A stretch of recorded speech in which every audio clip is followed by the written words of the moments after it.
Mahilig ka bang magsuot ng mga damit na may mga brand or anything kapag ikaw ay nagbablog na merong nakikita si Facebook na may brand?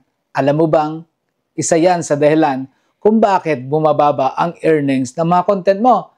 Happy Monday po sa inyong lahat and welcome back to my tutorial. Nako, hanggang Friday na naman po ito guys.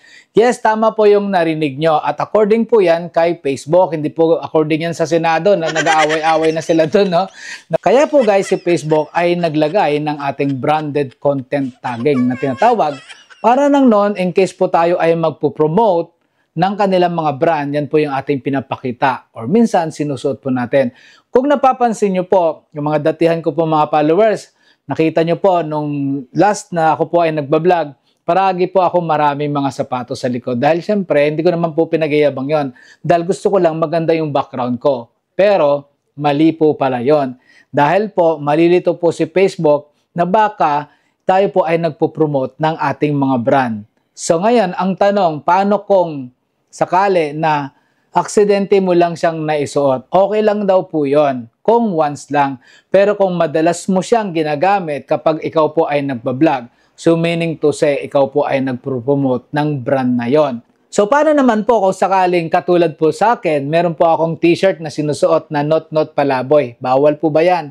Hindi po. Dahil yan po ay own po natin at yan po ay related sa ating content. Related po yan sa ating page. Unless po na yan pong nakalagay po dyan sa ating t-shirt is irrelevant doon sa ating content.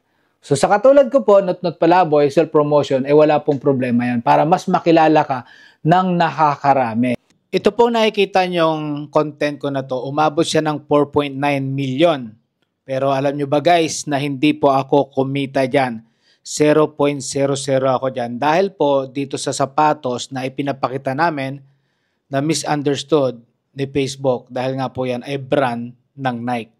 So sa buhay po guys, kahit ano pwede nating suotin.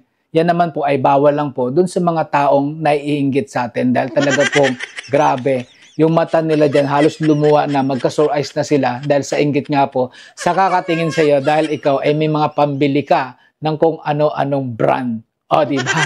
At shoutout na rin po dito sa Kikay na Lola. Ano kaya yung itsura ni Lola, no? At Kikay na Kikay. Siya po kaya yung tipong naglalambada pa dito sa kanyang content. Shoutout po sa inyo, idol, at hoping na nakatulong. Huwag po kayo mawawala bukas dahil dito araw-araw meron tayong pinag-uusapan. Dahil may natutunan ka na, well, nakabungis-ngis ka pa. Bye!